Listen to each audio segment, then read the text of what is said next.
సంగీత సాహిత్య సమలంకృతే.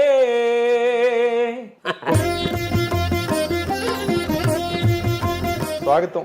కానీ ఒక విషయం చెప్దాం అనుకుంటున్నా, సారు అలాంటివి వద్దురా,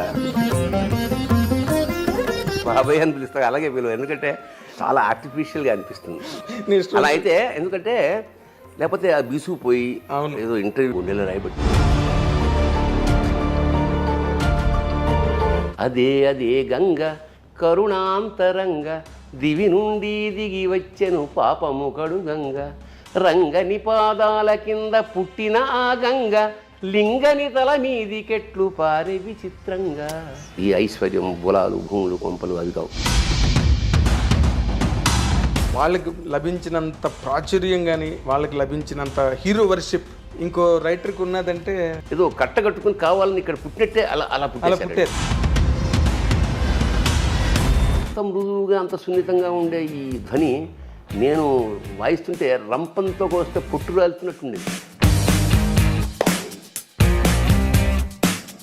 ఆటగదరా శివ ఆటగద కేశవ ఆటగదరా నీకు అమ్మతోడు.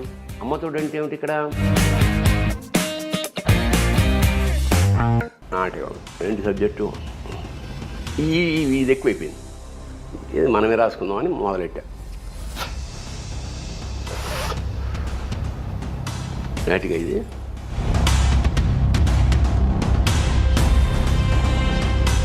అసలు థియేటర్ దద్దరిల్లం కాదు, డబ్బులు వేశారు.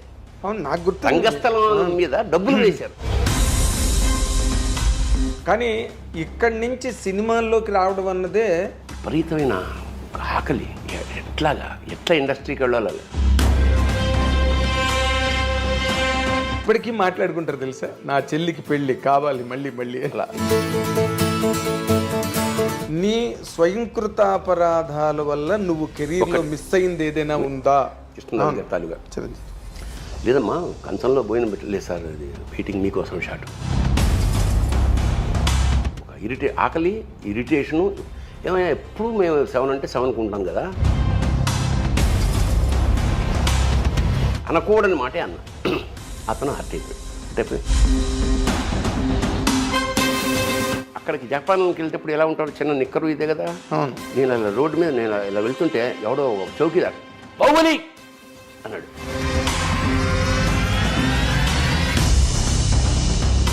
ఒక మహానుభావుడు, ఒక లెజెండ్ ని డైరెక్ట్ చేసావు. షార్ట్ కట్ చెప్పడం మర్చిపోయాడంటే నేను వెళ్ళకూడదు అనుకునేవాడు. అలా ఆ సినిమాకి 3 సార్లు చెప్పిన. ఆ పర్ఫార్మెన్స్కి కాదు, నేను ఏంటంటే ఈయన ఒకడండి, ఎందుకంటే అతను direction.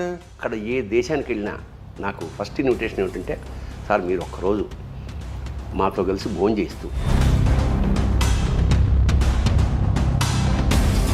It's great experience. It's great జీవితంలో 100%. అదొక చంద్రయాన్. ఐ డ్రీమ్ ప్రేక్షకులకు స్వాగతం.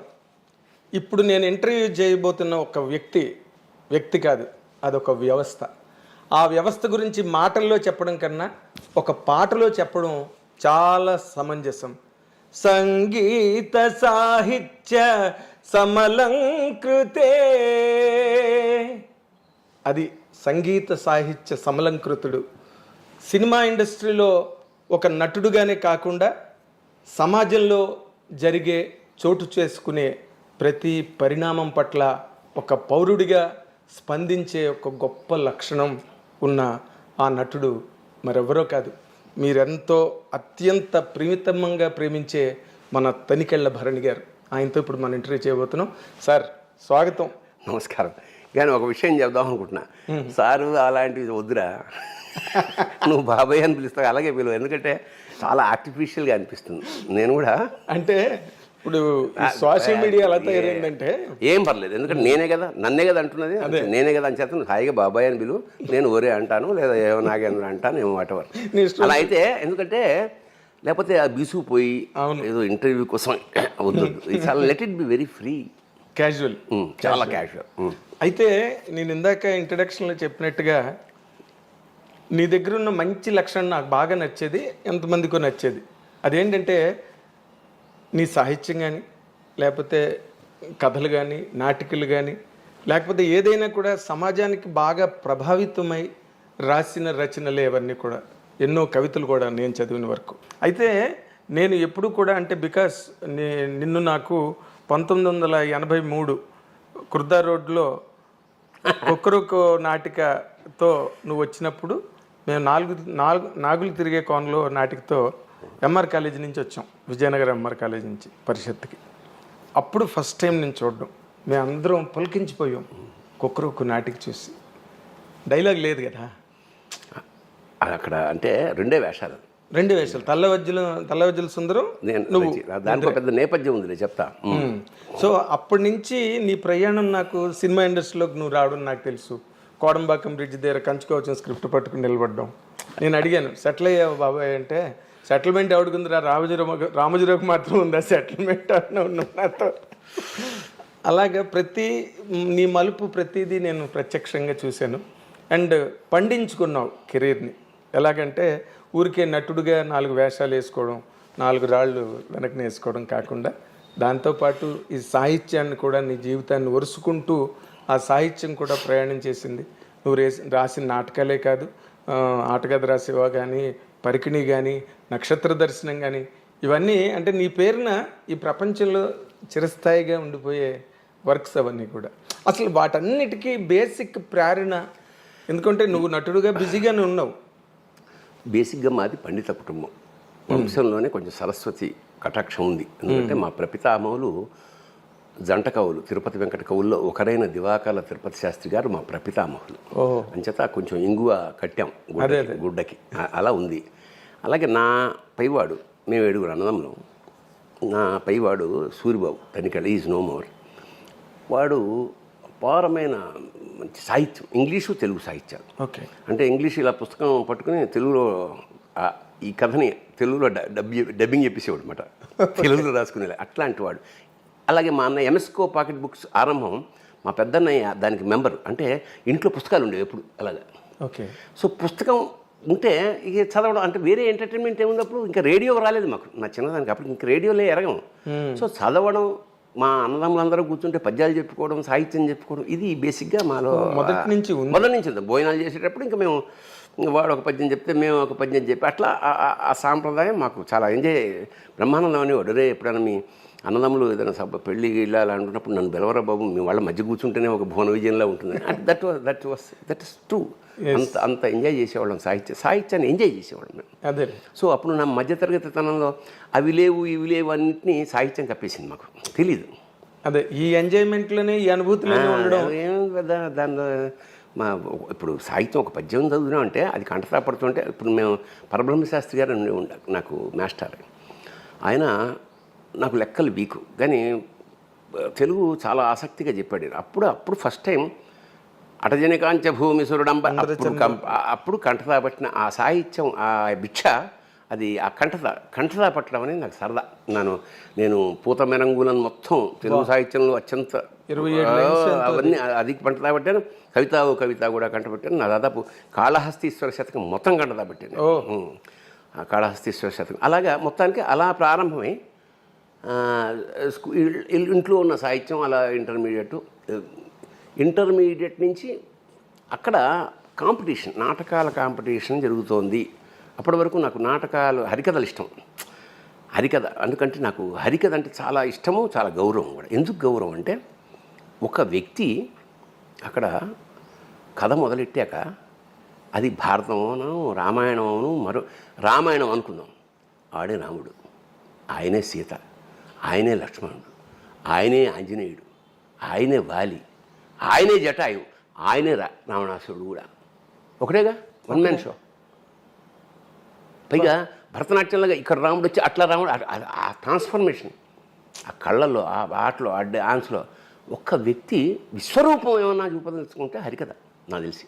అందుకని నాకు ఆదిభట్ట నారాయణ దాస్ గారి పేరు తలుచుకుంటే అసలు పులకిస్తుందన్నమాట ఒళ్ళు. ఒక్క వ్యక్తి, అబ్బాయి ఎలా రసాప్లావిత కథ చెప్పేస్తున్నాం, మనం వెళ్ళిపోతున్నాం, అన్ని పాత్రలు చూసేస్తున్నాం, సినిమా అయిపోయింది, బాహుబలి చూసేసాం. తర్వాత పాపం మళ్ళీ మామూలు చిన్న హరికథ, ఆ దక్షిణ, ఆ తాపత్రయం. అంచేత నాకు హరికథ అంటే అపారమైన గౌరవం. That made me actor. ఆ నటన కానీ రచన కానీ ఏదైనా సరే దానికి బేస్ మాత్రం హరికథ. హరికథే.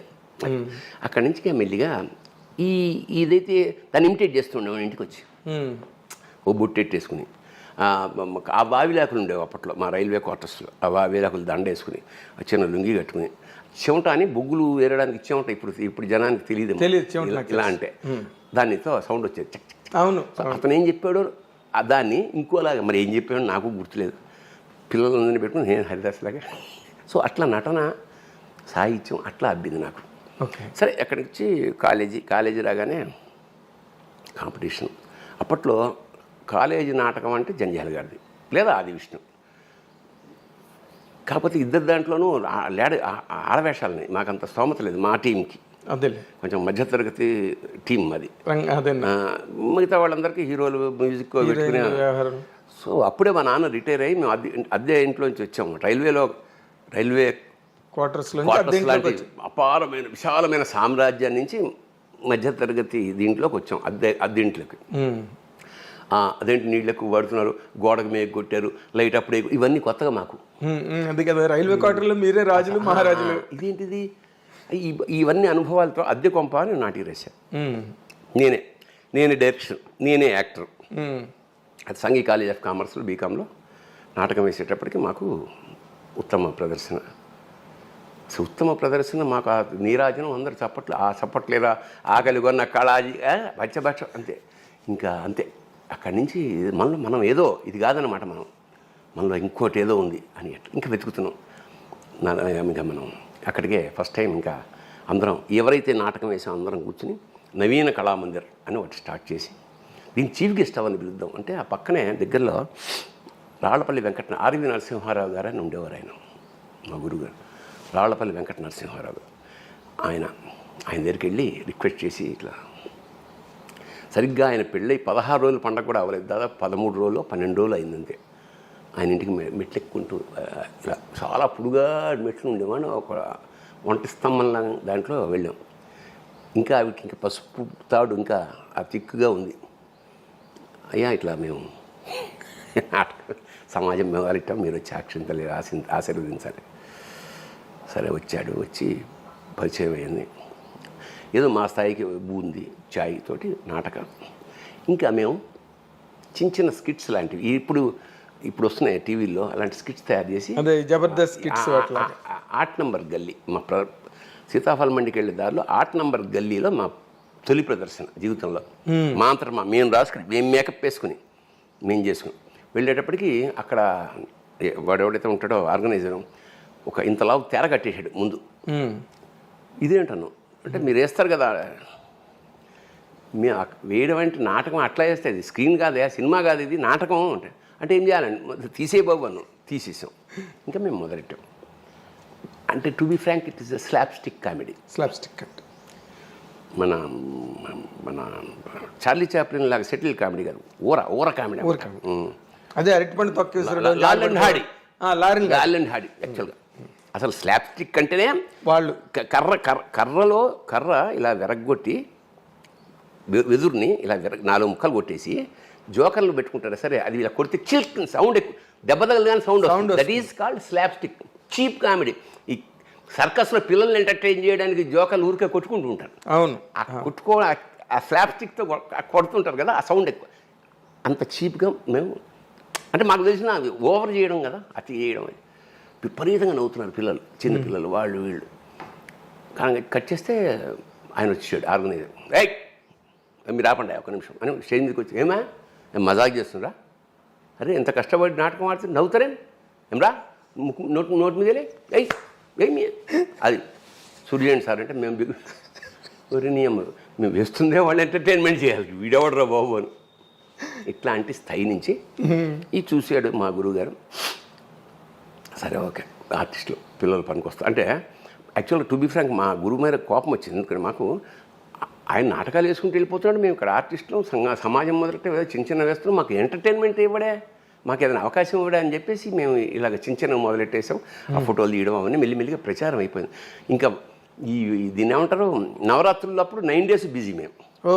ఎక్కడ పడితే కారులో ఎక్కించుకుని తీసుకెళ్ళిపోయి ఒక చోట్ల కాబట్టి అది ఒక లోకల్గా వీడు లోకల్ ఫేమస్ అయిపోయింది. అయితే మా గురుగారు గుర్తించారు, టాలెంట్ ఉంది కానీ this is not the right way of expression అని చెప్పి ఆయన మమ్మల్ని నాటకాలకి ఆరంభించి ఫస్ట్ ముగింపు లేని కథ. అప్పుడు నాకు దాదాపు 23 ఏళ్ళు. నేను 80 ఏళ్ల ముసలివాడి పాత్ర. దాదాపు 100 షోలు వేసాను. 100 ప్రదర్శనలు వేసాం. ఆల్ ఓవర్ మా ఢిల్లీ వెళ్ళాం, కలకత్తా వెళ్ళాం, కేరళ వెళ్ళాం. All over India all over ఇండియాలో తెలుగు నాటకం అంటే తమిళ నాటకాలు అంటే వేల సంఖ్యలో ఉంటుంది. తెలుగు నాటకం 100 సార్లు ఇవ్వడం చాలా గొప్ప. అందులో ఒక్కసారి 99 ప్రదర్శన ఆయన రాలా. అప్పుడే మేము ఆయన్ని చెన్నై పంపాం. మేమందరం స్త్రీ అనే సినిమా కోసం నాటకం, రైల్వే కళా పరిషత్లో నాటకం. అది దాని పేరు ముగింపు లేని కథ, జీవన్ముఖుడు. ఆయన కలిసి నాటకం 2 గంటల నాటకం. 2 గంటల్లో కనీసం గంట సేపు ఆయనే మాట్లాడతాడు. ఇప్పుడు ఆయన ఇంకో 1 వీక్లో రావాలి. అక్కడి నుంచి టెలిగ్రామ్ పంపించాడు, God bless you, all the best, I'm unable to come, షూటింగ్లో ఉన్నానని. మా గుండెలో రాయబడిపోయింది. ఎంట్రీ ఇచ్చేసాం. రైల్వే కళారంగం ప్రెస్టీజియస్. నేనేమో తాత వేషం, మల్లాది విజయలక్ష్మి గారు ఆవిడ భార్య వేషం అన్నమాట, రాళ్ళపల్లి గారు. అందరూ మాట్లాడుకోరే నువ్వేసేరా అంటే మా గురుగారు మంచి సాంప్రదాయం ఏంటంటే ఎవరు రాకపోతే ఆ వేషం పక్క వాళ్ళతో వేయించేవాడు. అట్లా నాకు అన్ని వేషాలు అందరూ అన్ని వేషాలు వేసే స్థితి వచ్చింది. కానీ ఈయన వేషం ఎవరు మాకు పక్క నుంచి చూస్తున్నాం తప్ప ప్రవేశించి వేద్దాం అనేది. అక్కడి నుంచి 7 days రాత్రింబగాళ్ళు నిద్రలో కూడా ఇలా అన్నప్పుడు లేచి డైలాగ్ చెప్పే స్థితికి నేను వచ్చానమాట. ఇంకా నాటకం ప్రదర్శన. ఇంకా ఒకసారి గురుగారికి నమస్కారం పెట్టుకుని వేసాం కళ. కట్ చేస్తే అందరూ బాగుంది. అన్ని నాటకం ఉత్తమ ప్రదర్శన వేరే దానికి వెళ్ళిపోయింది. అంటే రాళ్ళపల్లి గారి స్టాండర్డ్ లేదుగా మరి టీంలో. ఉత్తమ నటుడు తనికేళ్ల భరణి అమ్మని ఆయన వేషం నేనేసి తర్వాత అది ఆ కప్పు ఏదైతే ఇచ్చారో తీసుకెళ్ళి ఆయన పాదాల ముందు పెట్టి, సార్ ఇది మా గురుదక్షిణ అండి, ఎంతకన్నా మేము చెప్పాం అట్లా. అయితే ఇప్పుడు చిన్న పాయింట్ ఇందాకలా నువ్వు చెప్తున్న దాంట్లో నాకు హరికథ నీకంత ప్రభావితం చేసి నిన్ను అంత ఇష్టపడే ఆ హరికథ నువ్వు ఇన్ని రాసావు, నాటకాలు రాసావు, కవితలు రాసావు, ఇన్ని రాసావు, ఆటకథ రాసావు, ఒక హరికథ ఎందుకు రాయలేదు బాబాయ్ నువ్వు? అంటే ఒకటి హరికథ రాయడానికి రెండో ఏంటంటే వాడికి నేను అది వేయగలిగిన కెపాసిటీ మనం వేయలేము. సంగీత సాహిత్య సమలంకృతం అంటే హరికథ, ఎందుకంటే వాడు డ్యాన్స్ చేయాలి. ఒకటి కాదు, వాడు సమస్త కళారూపాల సమాహారం. వాడు డ్యాన్స్ రావాలి, చిడతలు కొట్టాలి, కరెక్ట్గా టైంకి ఎక్స్ప్రెషన్స్ ఇవ్వాలి, ఈ సంగీతంతో బ్యాలెన్స్ అవ్వాలి. ఇన్ని ఎవరికి అవుతుంది? అదే అంటున్నా. అంచేత అది అసాధ్యం. పైగా నేను రాశాను, ఎవరు వేస్తారు? నేనే వేయాలి. మనకు అన్ని విజయాలు రావే. హరికథ నువ్వు నటించకపోయినా బట్ నీకున్న ఆ స్వారస్యం అంటారే. నేను అదే నాకు అర్థమైంది. హరికథ రాయడానికి నాటకం ఎందుకు రాస్తాం? ఎవడన్నా వేయాలి. పాట ఎందుకు రాస్తాం? పాట ఎప్పుడు పూర్తవుతుంది? ఎవడన్నా పాడినట్టు. అంతే కదా, రాసి ఉపయోగం ఉంది. అట్లాగా దేన్ని. అయితే నేను హరికథ రాయలేదు, కానీ దాని మీద ఇష్టంతో శృంగార గంగావతరం ఒక గేయ కావ్యం రాశా. అంటే ఆ పట్టు అదే గంగ కరుణాంతరంగ దివి నుండి దిగి వచ్చెను పాపము కడు గంగ రంగని పాదాల కింద పుట్టిన ఆ గంగ లింగని తల మీది కెట్లు పారే విచిత్రంగా. ఇలా గకార ప్రస్తావం మొత్తం శృంగార గంగావతరణ మొత్తం రాశాను. ఓకే అట్లాగా అది రాయకపోయినా ఇలాగా. బట్ ఇప్పుడు నువ్వు ఎలాగైతే ఆటగది రాసేవా, రాయడం నువ్వు పాడడం వల్ల ఎక్కువ పాపులర్ అయింది. అది రాయడం కన్నా కూడా. అంటే దానికి ఒక నేపథ్యం ఉంది. ఏమిటంటే నేను బేసిక్గా కవిని, కవిత్వం నాకు చాలా ఇష్టం. నేను ప్రబంధ కావ్యాలు, ఇప్పుడు మా నాన్నగారు చిన్నప్పుడు పెద్ద పండితుడు కాకపోయినా మా ఇంట్లో కుమార సంభవం, మేఘ సందేశం ఇవన్నీ ఉండేవి. మా నాన్న చాలా రాగయుక్తంగా అస్తుత్తర స్వాందిసి దేవతాత్మాం హిమాలయో నామనగాధిరాజ పూర్వాపరౌ వారి నిదీక వాహ్య స్థిత పృథివ్యా ఇవమానదండం ఇలా పాడుతున్నప్పుడు అది మేము చాలా బాగుంది అనిపించి వింటూ అలాగా ఆ కావ్యం చదివేవాళ్ళు అన్నమాట. కశ్చిత్ కాంత విరహ గురుణా స్వాధికారా ప్రమత్వ శాపేనాస్తంగమిత మహిమ వర్షభోగ్యేన భర్తృ యక్షశ్చక్రే జనకతనయ స్నానపుణ్యోదకేషు స్నిగ్ధఛాయా తరుషి వసతిం రామగిర్యాష్. అసలు కాళిదాస్ ఎందుకు గొప్పవాడు అనేది అప్పుడు మాకు చిన్నప్పుడే మేఘ సందేశం అనేది విరహానికి సంబంధించిన అవును కావ్యం. ఆ ఫస్ట్ శ్లోకంలోనే ఏం చెప్పేస్తారంటే అది రామగిరి.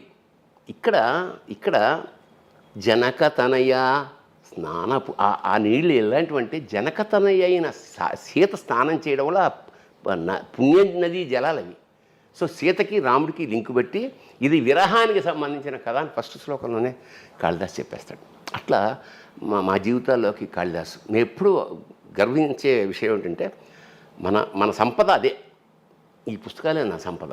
ఈ ఐశ్వర్యం, బులాలు, భూములు, కొంపలు అవి కావు. ఎందుకంటే ఏ క్షణమైనా ఆ శ్లోకం చదువుకుంటే మనకు వచ్చే ఆనందం అది మానసిక ఆనందం. అందుకనే సంగీత సాహిత్యాలు ఒక రాక్షస ప్రవృత్తి అంటే ఒక మృగమే కదా. మనిషి అంటే మృగమే కదా. ఆ మృగి నుంచి మెల్లిగా మార్చాలంటే వాడు ఇదర్ సంగీతము, సాహిత్యము, లలిత కళలో వాటిని సూట్ చేసి వాడిని మనిషిగా మారుస్తాయి. ఒక కవి హత్యలు చేస్తాడు అంటే అది దరిద్రంగా ఉంటుంది. చేయలే ఒక వీణ వాయించేవాడు పుస్తలతో కాల్చి ఊహించలేం మనం. సో ఎందుకు సున్నితత్వం ఎంటర్ అయిపోతుంది. అందుకని లలిత కళల వల్లనే లేదా సాహిత్యం వల్లనే ప్రపంచం ప్రశాంతంగా ఉంటుంది, ఆనందంగా ఉంటుంది. సాయంత్రాలు ఇంకొక వేరే లోకాలు సృష్టించుకోగలుగుతాం. That is the very purpose of music, literature and music. ఇప్పుడు నార్మల్గా అంటే నువ్వు చెప్పిన దాంట్లోని నువ్వు ఫాలో అయ్యే మెథడాలజీలో ఈ సమాజాన్ని బాగా ఇన్ఫ్లుయెన్స్ చేసిన కవులు ఆ తరంలో ఉంటే తర్వాత తరంలో ఒక వేమన గారు కానీ, ఒక గురజాడ గారు కానీ, తర్వాత శ్రీశ్రీ కానీ వాళ్ళకి లభించినంత ప్రాచుర్యం కానీ వాళ్ళకి లభించినంత హీరో వర్షిప్ ఇంకో రైటర్కి ఉన్నదంటే దురదృష్టం. తమాషా చూసా, ఇప్పుడు నువ్వు చెప్పిన పేర్లన్నీ ఒక పీరియడ్ వాళ్ళే వీళ్ళందరూ. శ్రీశ్రీ, కృష్ణశాస్త్రి, చలం వీళ్ళందరూ ఏదో కట్టగట్టుకుని కావాలని ఇక్కడ పుట్టినట్టే అలా పుట్టారు. ఆ తర్వాత మళ్ళీ అంత గొప్పగా అనేది ఇంకా ఎక్కడ గురజాడ నాటకం అంటే గురజాడ దగ్గర అయిపోతుంది. అదే అప్పుడు కాళిదాసు నాటకం అంటే గురజాడ పోవడం పోయిట్రీ శిష్య దగ్గర అయిపోతుంది. ఆ తర్వాత ఎంతమంది ఉన్నా కూడా అది ఆశ్చర్యం. ఎందుకంటే వాళ్ళ చిత్తశుద్ధి, నేను అనుకోవడం వాళ్ళ నిజాయితీ. ఇప్పుడు త్యాగరాజు స్వామి కానీ అన్నమయ్య కానీ ఆ కీర్తనలు రాశారంటే వాడికి ఎవరితోటి సంబంధం లేదు, రాముడితోటి తప్ప త్యాగరాజుకి ఎవరితోటి సంబంధం లేదు. నిధి కీర్తన అంటే అసలు జగదానందకారక అనే పదాల పోహళింపు ఉందే. జగత్తు మనకు తెలుసు, ఆనందం తెలుసు, కారకుడు తెలుసు. అది కలిపిన వాడు జగదానందకారక.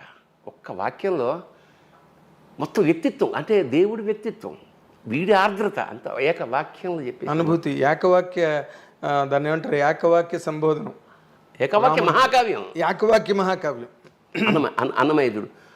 ఇంత మాత్రమున ఎవ్వరుదలచిన అంత మాత్రమే నీవు. అసలు నాకు అప్పుడు అనిపిస్తుంది అంటే మనకు నమ్మకం నీకు కొండంది ఉంటే ఆడు కొండంది ఉంటాడు. అవును, నీకు ఇంత నాకు అంతే ఉంటుంది. పొద్దున్న నుండి సాయంత్రం లేదనుకో, నువ్వే అంత బిజీ అయితే వాడు ఇంకా బిజీ. సో సాహిత్యంతో కానీ ఆయన మాట, అన్నమయ్య గారు రాసిన మాట నాకు ఒకటి ఎంత ఇష్టం అంటే, ప్రియుడికి రాసిన పత్రిక కాదు కదా అని. ఈ కన్నీళ్ళు, ఈ కళ్ళ చూపులు గుచ్చేసి ఆ నెత్తురుతో రాశాడు. అసలు ఎంత పోయిటిక్ సెన్స్ దాంట్లోని. ఊరికే భక్తి అది నీకు మామూలు, నీకు ఊరికే కమలాకు చచూచుకుంకు అది అసలు సుప్రభాతం ఎంత పొయిటిక్గా ఉంటుంది. అంటే డెప్త్ మనం సర్ఫేషియల్గా దురదృష్టవశాత్తు ఈ జనరేషన్ సర్ఫేస్ పైన ఉంటే చాలు, పై మెరుగు వ్యవహారం. అందువల్ల కానీ చిన్నప్పుడు మేము చాలా ఇప్పుడు అమరకోశం చదువుకున్నాం, మేము అమరకోశం కావ్యాలు చదువుకున్నాం. ఒక్కొక్క వాక్యం చదువుతుంటే ఆగిపోయేవాళ్ళం. అవునా, ఏమిటి ఈ కల్పన, ఏమిటి ఈ ఎంత గొప్ప ఈ సాహిత్యం. సో అదంతా మాకు బ్యాంకులో వేసుకున్నాము అని, అందుకనే కావాల్సినప్పుడు తీసుకుని వాడుకోగలుగుతున్నాం. అవును చాసో గారు, నువ్వు చెప్పిన మాట, నీ ఏజీ, నీ ప్రయాణం, నీ ప్రారంభం అవన్నీ చూస్తే చాసో గారు వాయులేను అని ఒక కథ రాశారు. అయ్యో కదా, అందులో సెంటెన్స్ రాశాడు, సంగీతం సాహిత్యం కనుక పిల్లలకి నేర్పగలిగితే అది వాళ్ళ యావజ్జీవ ఆనంద హేతు అవుతుందని. దీన్ని సెంటెన్స్ మర్చిపోయాను. దీన్ని విజువల్గా చెప్తా. నేను చిన్నప్పటి నుంచి మాది రైల్వే క్వార్టర్స్ కాబట్టి ఎదురుగుండా మలయాళీసు, గుజరాతీసు, తమిళియన్సు, ముస్లిం, క్రిస్టియన్, ఒక మినీ ఇండియా అది. ఎదురుగుండా మలయాళీస్ ఫ్రెండ్స్ ఉండేవాళ్ళు. ఎక్కువ మలయాళ సినిమాలు, సినిమా చండా, చెమ్మీన్ అలాంటి సినిమాలు నాకు చాలా చిన్నప్పుడు 10వ క్లాస్లో ఉన్నప్పుడే అవి చూసేసా. అందువల్ల ఆ ప్రయాణం చూడు తమాషాగా. కమర్షియల్ సినిమాలు చేస్తున్నా కూడా నా మనసంతా ఆర్ట్ ఫిల్మ్స్ పట్లే ఉంటుంది. అదే మిథునం వైపు ప్రయాణం చేసావు నువ్వు. దిస్ ఈజ్ అది బ్యూటీ అనమాట. పొయిట్రీని ఆనందించే స్థితి, ఆ కళాత్మకత, అది జీవితంలోకి ఎంటర్ అవ్వడం వల్ల నేను ఎన్నో ఆ మినీ ఇండియాలోంచి నేను ప్రయాణం చేసి వచ్చిన నాకు సాహిత్య పట్ల విపరీతమైన ఇప్పుడు ఎందరో మహానుభావులు, ఎంత గ్రేట్ లిటరేచర్ ఉంది దానిలో, ఎంత గ్రేట్ లిటరేచర్. దానికో రీజన్ ఏమిటంటే ఇప్పుడు ఈ ఇట్లాగా ఎందరో మహానుభావులు రాయడానికి కారణం ఏమిటంటే నాకు సంగీతం పట్ల ఇష్టం అంటే మనకెవరికి రాదు. మా ఇంట్లో ఎక్కడ సంగీతం లేదు. సాహిత్యం అయితే ఉంది కానీ సంగీతం లేదు. సరిగ్గా నా ఇంటర్మీడియట్ ఆ ప్రాంతాల్లో గరిమెళ్ళ నరసింహారావు గారు, ఎస్ జానకి గారు బావగారు, వాళ్ళ అక్క సీతాఫలమండిలో ఉండేది. ఆయన అన్నమాచార్య కళాపీఠం ఏదో పెట్టాడు. ఆయన పెడితే అందులో అన్ని కోర్సులు, మృదంగం, వయలిను. నాకు మృదంగం నేర్చుకోవాలి ఎందుకు అనిపించింది, తూర్పు పొడమర అనే సినిమాలో కమల్ హాసన్ మృదంగం వాయిస్తాడు. ఆ చేయి కట్టింది టంగటంగన, అది ఎంతో చాలా అద్భుతంగా అనిపించింది నాకు. నేర్చుకుంటే మృదంగం నేర్చుకోవాలని నేను గరిమెళ్ళ నరసింహారావు గారి దగ్గరికి వెళ్ళి 10 రూపాయలు ఎంత అప్పుడు అంతే, పెద్దయినా చాలా పెద్ద అమౌంట్ అక్కడ. సరే వెళ్ళి ఫండ్, ఇది నేను 70s సంగతి చెప్తున్నా. సరే రా కూర్చోండి, అయిపోయింది. కొట్టాం మళ్ళీగా టక్క ఒక రోజు 2 రోజులు 15 రోజులు నెల ఇంటికి వచ్చి తలుపుల మీద ద్వారబంధాల మీద కొట్టేస్తున్నాడు. మీరు అద్దెకొంపర బాబు అనేది మా అమ్మ. అంతా సజావుగా సాగుతుందన్న క్రమంలో మా గురువుగారు కూర్చోబెట్టి నరసింహారావు గారు, రే 2 ఏళ్ళు 4 ఇంతే లెక్క, ఇలాగా 2 3 6 మృదంగం లెక్కలు అవి ఇవి ఒకటే అన్నాడు. నా గుండెలో రాయబడింది. నాకు లెక్కలు రావు. ఇప్పుడు 3 3 ఆడినా అప్పుడు 12 12 ఎంత అంటాడేమో అని చెప్పి అది మానేశాను. సో మృదంగం అలా ముట్టుకుని మానేశాను.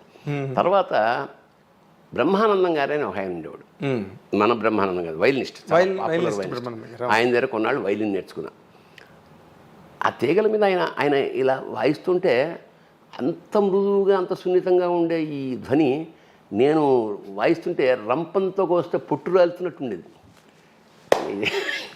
నిజంగా ఇంకా మనకి సంగీతం రాదు అని నిర్ణయించుకున్నాక ఇక పెళ్ళయి పిల్లలు పుట్టిన తర్వాత వాళ్ళకి 5 ఏళ్ళు అప్పుడు ఇదే ఇంట్లో రమణమూర్తి అని ఒక ఆయన వచ్చాడు నా దగ్గరికి. సార్ నాకు సంగీతం వచ్చండి, నేను బేసిక్గా లాయర్ని, నాకు సినిమాలో ఏమైనా అవకాశాలు మ్యూజిక్ డైరెక్టర్గా. అది చూద్దాంలేండి కానీ ముందు ఓ పని చేయండి సార్, నాకు సంగీతం అనుకున్నాను, నాకు రాలేదు, మా పిల్లలకి ఏమైనా నేర్పండి అన్న. నాకు నేర్పడం రాదు సార్, నాకు మీకు ఏమొస్తే అదే నేర్పండి అన్న. సరే పాపం ఒప్పుకున్నాడు ఆయన. పొద్దున్న 6 గంటలకు ఇక్కడే ఉండేవాడు, 6 గంటలకు వచ్చేవాడు.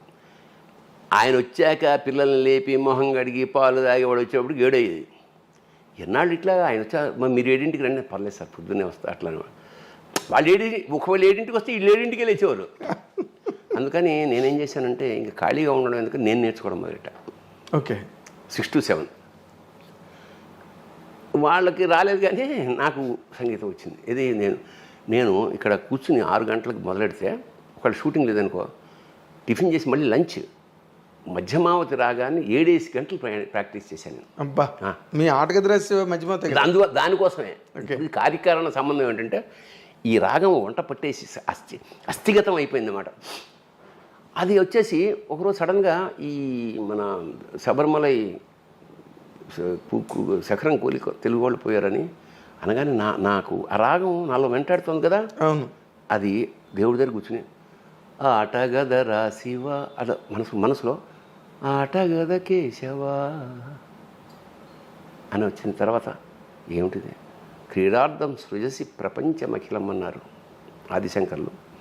ఏమిటయ్యా ఆట, ఇలా చంపేయడం ఏమిటి అని చాలా బెంగతో అలాగా ఆటగదరా శివ ఆటగద కేశవా ఆటగదరా శివ ఆటగద కేశవ ఆటగదరా నీకు అమ్మ తోడు. అమ్మ తోడు అంటే ఏమిటి ఇక్కడ?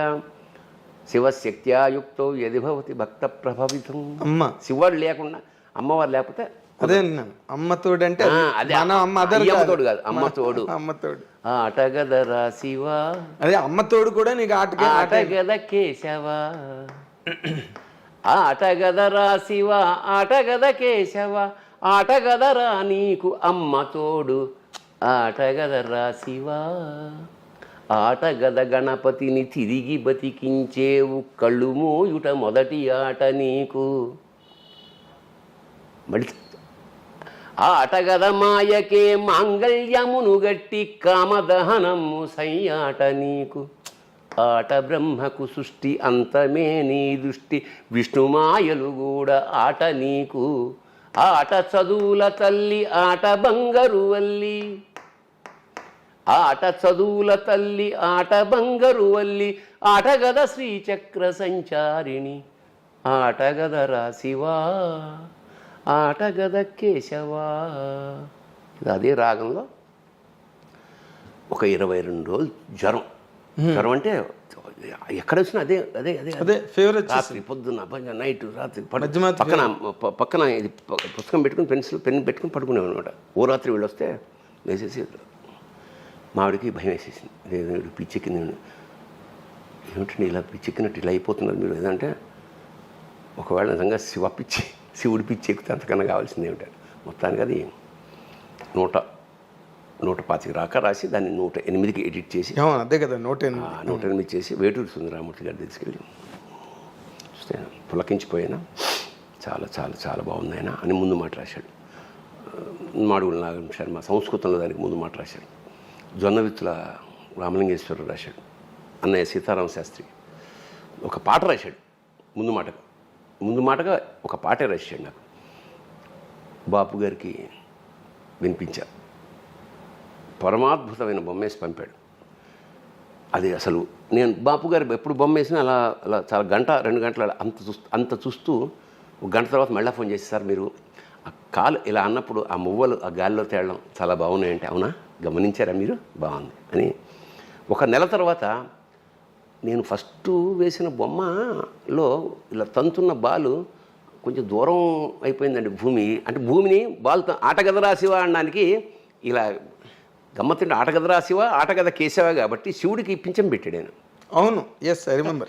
పింఛం పెట్టి ఆ కాలుతో ఇలా తన్నినప్పుడు ఆ భూగోళం ఫుట్బాల్లో ఉండే భూగోళం కొంచెం దగ్గరేసి రెండో బొమ్మ పంపాడు నాకు. ఒక బొమ్మ వేయడమే గగనం, అలాంటి రెండో బొమ్మ కూడా వేసి నాకు. సో అక్కడి నుంచి మా వీణాపాణి అదే ఆల్రెడీ ట్యూన్ చేశాడు కదా, దీన్ని చూస్ చేసి లాస్ట్ క్లైమాక్స్ మాత్రం ఆటగదనాలోని ఆత్మలింగేశ్వర నిత్య రుధిరాభిషేకము నీకు. ఆటగదనాలోని ఆత్మలింగేశ్వర నేత్రములే నేతి దీపములు నీకు. ఆటగదనాలోని ఆత్మలింగేశ్వర ఊపిరుల అగరు ధూపములు నీకు. ఆటగదనాలోని ఆత్మలింగేశ్వర 6 చక్రాలే పుష్పాలు నీకు. ఆటగదనాలోని ఆత్మలింగేశ్వర కుండలిని యజ్ఞోపవీత మీకు. ఆటగదనాలోని ఆత్మలింగేశ్వర నాసిరమే నారికేళమ్ము నీకు. ఆటగదరా శివ. రేవతి రాగం, రేవతి. అదే అది రావణాసురుడు వేదాల్ని స్వరపరిచినప్పుడు రేవతితోనే స్వరపరిచాడు. మనకు చాలా తక్కువ సినిమాల్లో. అంచేత అదే మొత్తానికి ఫార్మ్ అయిపోయిన తర్వాత ఇంకా మేము ప్రోగ్రామ్స్ మొదలెట్టాం. అతనే మాకు వీణాపాణి గారే హార్మోనియం, అవును, వఠ్యం వేణు మృదంగం, మా డాక్టర్ చేబిఎం శ్రీనివాసరావు తంబూరా. మీరు సాహిత్యంతో మీ ప్రయాణం, సాహిత్యంలో మీ ప్రవేశం ఎలా ప్రభావితం అయ్యారని చెప్పావు బాబాయ్. అసలు నాటక రంగం వైపుకి ప్రయాణం ఎలా జరిగింది, దాన్ని మిమ్మల్ని ప్రభావితం చేసిన పాయింట్స్ ఏంటి? అదే అవసరార్థం అద్దెకొంప రాశాను, అది అయిపోయింది. గురుగారితో నాటకాలు. అవసరార్థం అంటే అద్దెకొంప అని మన కాలేజీలో నాటకాలు రాయమన్నారు. నాటకాల పోటీ కోసం రాశావు. అప్పుడు అయితే జంజాల్ది లేదా ఆది విష్ణు లేదా అతిల్ కృష్ణ? నాకు అక్కడ దాకా లేదు. అవును, ఇక్కడ వాళ్ళు కదా. అవును. ఇంకా ఏముందిలే మా ఎక్స్పీరియన్స్తో నేను రాసేసాను. అది ఉత్తమ. తర్వాత అదే రాళ్లపల్లి గారి పరిచయం. అదే అక్కడి నుంచి అయిన తర్వాత రాళ్లపల్లి గారు సినిమాకి రంగానికి వెళ్ళిపోయాక మా పరిస్థితి ఏమిటి? మురళీ కళా నిలయం రాళ్లపల్లి గారు పెట్టింది. ఆదర్శ యువభారతి, మన నమ్మూరు వీరన్నాథ్, దేశరాజ హనుమంతరావు, వీళ్ళందరూ ఉత్తమ ప్రదర్శనలు తీసుకుంటుంటే మా రవీంద్ర భారతి మెట్ల మీద కూర్చుని ఏడ్చేవాళ్ళం. మా గురువు గారు వెళ్ళిపోయాడు, రాసేవాళ్ళు లేడు. అప్పుడు గంటి బాబ్జీ అని నా ఫ్రెండ్, వాడని నువ్వేరా అయిరా ఇదొకటి ఎమర్జెన్సీ. మేము వేరే రచయితల దగ్గరికి వెళ్ళాం. నాటకం ఏంటి సబ్జెక్టు, ఇది ఎక్కువైపోయింది, ఇది మనమే రాసుకుందామని మొదలెట్టా. ఎమర్జెన్సీ ఒక సెటైర్, పొలిటికల్స్. నాకు పెద్ద పాలిటిక్స్ టచ్ లేదు, అయినా పొలిటికల్ సెటైర్. గార్ధభాండం టైటిల్, అంటే గాడిద గుడ్డు.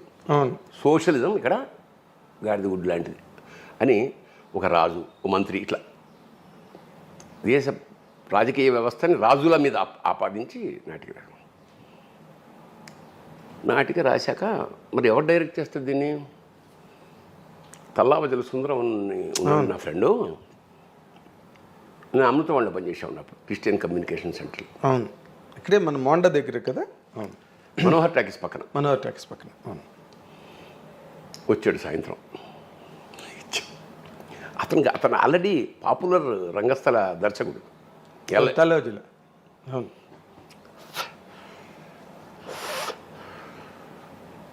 నాటిగా ఇది. అవునా? ఇదేంట్రా బాబు ఇలా, ఇదేంట్రా అంటే 15 పేజీలు లేదు నాటికంటే అది రాయి మళ్ళా. అమ్మా వాడు కూడా ఇదేంట్రా. సరే మొత్తానికి మళ్ళా రిహార్సల్స్.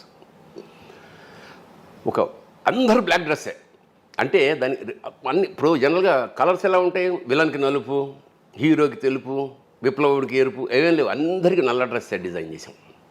ఎందుకంటే సువర్ణాక్షర లిఖిత గత చరిత్రకి భావి ఉషస్సుకి మధ్య వర్తమానపు అంధకారమే గార్ధభాండం. అంధకారం కదా. నల్లటి సూర్యుడు, ఆ దేశంలో అన్నీ నల్లగానే ఉంటాయి. అది నాటకం ఫస్ట్ ప్రదర్శన. నేను అమత్యుడు, విలన్. ఖమ్మంపాటి సుబ్రహ్మణ్యం రాజు, సుందరం మేధావి. మేకప్ జరుగుతోంది. దేశరాజ హనుమంతరావు మంచి డైరెక్టర్ గారు, మంచి మేకప్ మ్యాన్ కూడా ఆయన. ఓకే. సో మేకప్ వేస్తున్నాడు. మా నాటకం మొదలైంది. అసలు ఓపెనింగ్ షాటే అక్కడ కింద అందరు కూర్చున్నాగా సెటిల్ అవ్వగానే కర్టెన్ ఇలా ఓపెన్ అవుతుంది కదా. ఆల్రెడీ అక్కడ జెండా మంది మయమే, ఒక్క ఏముండవు అక్కడ కూర్చొని జనగణమన అంటే ఆడియన్స్ అందరూ లేచి, సగం మంది లేచి కింద. అసలు అర్థం కాలే వాళ్ళకి. జనగణమనకి లేవాలి, ఇది నాటకంలో జనగణమన, దానికి ఏమైనా ఫంక్షన్ జనగణ, ఏం అర్థం కాదు. ఆడియన్స్ ఇలా లేచి కింద కూర్చుని చేసి మొత్తానికి గొల్లుమని నవ్వుకుని ఆపా జెండా అని. ఎవడరాను, నీది ఒక జాతి, నీకు ఒక జాతీయ జెండా అంటాడు రెండోవాడు. మరి ఈ కన్ఫ్యూషన్. అక్కడి నుంచి అందుకుంది నాటకం. మొత్తం గవర్నమెంట్ మీద సెట్ అయ్యారు. పరిగెత్తుకొచ్చాడు ఎవడో పరిగెత్తుకొచ్చి దేశరాజ హనుమంతరావు, సార్ ఏంటి సార్ వాళ్ళ నాటకం, అది ఎమర్జెన్సీ పీరియడ్, వాళ్ళేమో పొలిటికల్ సెటైర్ వేసేస్తున్నారు, వీళ్ళని జైల్లో పెట్టేస్తారు సార్ అన్నాడు. నేను వెనకాల ఉందా వింటున్నా.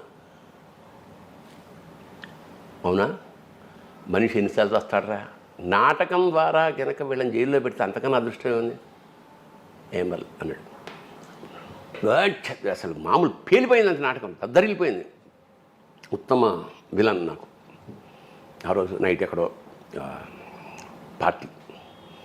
ఇక ఆ ఊపుతోటి దాదాపు ఒక ఏడాది పాటు ఎక్కడికెడితే అక్కడ వీరంగం అనమాట. ఉత్తమ ప్రదర్శన. గార్ధభాండం పిచ్చెక్కిపోయింది. గార్ధభాండం హిట్ అయింది. నేను ముగింపు లేని కదా నాటకాన్ని సినిమాగా రాద్దామని, కానీ నిరుద్యోగం నాకు బీకాం చదివాక. నేను చెన్నై వెళ్ళా గురువుగారింటికి. ఇక నేను ఆయన ఇంట్లో కొడుకులాగే అక్కడే కూర్చునేవాడిని. ఆయన దాగేవాడు కాదు, కానీ నాకు 555 సిగరెట్లు తెచ్చేవాడు అప్పట్లో. నాకంత సరే మొత్తానికి వెళ్ళాను అక్కడికి వెళ్ళి ముగింపు లేని కదా స్క్రిప్ట్ రాసుకుంటుంది. ఈలోగా బరంపురంలో నాటక ప్రదర్శనకి పోటీకి కట్టాం. మరి నేను చెన్నైలో ఉన్నా కదా, నేను మా సుందరం వాళ్ళ టీంకి ఏం చెప్పంటే, సరే మీరు ఇక్కడి నుంచి విజయవాడ వచ్చేయండి, నేను అక్కడ చెన్నై నుంచి ఇక్కడికి వస్తాను, అందరం కలిసి బరంపురం వెళ్దాం. సరే అన్న కట్ చేస్తే నేను బయలుదేరి విజయవాడ వచ్చాను. అసలు ఏం అప్పట్లో ఈ ఫోన్లకి లేవు కదా, ఆ ట్రైన్లో వెతుక్కోవడమే వెళ్ళి వచ్చారా లేదా అని. మాకు మాడుగుల కృష్ణమోహన్ అని మా శిష్యుడు అనమాట, వాడు రైల్వేలో పనిచేసేవాడు. ఏరా మన వాళ్ళు ఎవరన్నా కలిసారా అంటే ఎవరు రాలేదన్నా. అవునా, ఇదేంటని నేను మళ్ళీ హైదరాబాద్ వచ్చాను. వస్తే మా వాళ్ళు జ్వరం వచ్చి పడుకున్నాడు. సుందరం, ఏంటి సుందరం, మనం పరిషత్ అక్కడ కడుతుంటే ఒక్కటి రాలేదు, వాళ్ళకి చెప్పలేదు, మనం వాళ్ళు ఏమనుకుంటారంటే, ఏం చేయమంటావా, ఒక్క రిహార్సల్స్ రావట్లేదే అమ్మా. కానీ నాకు అక్కడ ఆల్రెడీ బరంపురం రాలేదు, ఇన్ఫామ్ లేదు. వాళ్ళు ఏమిటంటే ఇద్దరు దొంగ వెధవలు వీళ్ళు, ఆదర్శ భారతి వీళ్ళందరూ కలిసి, వాడు ఒకసారి వెళ్ళినప్పుడు వీళ్ళకి కొట్టేస్తాడు, ఇట్లా ఏదో బ్యాడ్ ప్రాపగండా. నాకు అసలు కాలిపోయిందన్నమాట, ఇంత కమిటెడ్గా మనం చేస్తుంటే ఇదా అని. సరే మళ్ళీ చెన్నై వెళ్ళిపోయాయి వెంటనే 2-3 రోజులు. వీళ్ళెవ్వరూ లేకుండా నాటకం రాద్దాం ఓకే అని 3 త్రిమూర్తులు, ఒకడు విష్ణు బ్రహ్మ మహేశ్వర తోటి మొదలెట్టి 3 రావట్లా. కట్ చేసి 2 వేషాలతో చేద్దాం, యోగి జోగి మొదలెట్టి మొత్తానికి 2 వేషాలతో ఏంటే అన్నాడు. రివైజ్ రాసేసి తయారు చేశాను, నేను సుందరం, అంతే, ఇంకెవరు లేడు ఆర్టిస్ట్. అంటే ఇంక తక్కువలతో బెడద లేకుండా అసలు ఎవరు ఉండకూడదు, డైరెక్టరు రైటరు ఇద్దరం ఆర్టిస్టులు. అదే మరి లలిత కళా సమితి రైల్వేస్ ఫస్ట్ ప్రదర్శన, ఉత్తమ experimental play, best experimental play first. సరే ఏదో గుర్తింపు. నెక్స్ట్ చిలకలూరుపేట తెలుగుదేశం కళా పరిషత్ ఫస్ట్ ఇయర్, ఎన్టీఆర్ పేరు మీద సెకండ్ ప్రొడక్షన్. అక్కడి నుంచి మేము నెక్స్ట్ జిఎస్ఆర్ మూర్తి కళా పరిషత్ విజయవాడ రావాలి. నేను ఆలోచిస్తున్నా, ఏమిటిది ఇట్లాగా ఫస్ట్ టైం ఇది వచ్చింది, 2 సెకండ్ వచ్చింది, ఫస్ట్ రావాలంటే ఏం చేయాలి. అందులో సెంటర్లో వైట్ స్క్రీన్ ఉంటుంది, వెనకాల ఇటు కాషాయం స్క్రీన్ ఉంటుంది, ఇటు గ్రీన్ స్క్రీన్ ఉంటుంది. సెంటర్లో స్కల్ ఉంటుంది, అశోక్ చక్ర ప్లేస్లో సింబాలిక్గా ఇండియాలో జరుగుతున్న దానికి ఒక గ్రాడ్యుయేట్ టోపీ ఉంటుంది, శిథిలమైపోయిన మేధస్సుకి చిహ్నంగా, అంత సింబాలిక్ వే. మేమే తండ్రి కొడుకు, ఆఫీసరు, గుమాస్తా, విప్లవకారుడు, రాజకీయ నాయకుడు, ఇట్లా అన్నీ 2 వేషాలు మేము వేస్తాం కదా, 2 వేషాలు భార్యాభర్త వేషం కూడా ఉంది అందులో. వెనక్కి వెళ్తాం, వెనక్కి వెళ్ళినప్పుడు వెనక్కి వెళ్ళి ఒక 1 2 3 4 శోభనం అయిపోయింది, గర్భంతో వచ్చేస్తాం. అట్లా శోభనం ఎలా చూపించాలి అనేది నాకు ఒక ఐడియా వచ్చింది. ఏం చేసాం, ఇప్పుడు ఇక్కడ స్క్రీన్ ఉంటుంది, అంటే నేను I will show it performance. ఒక్క నిమిషం, ఇది స్క్రీన్,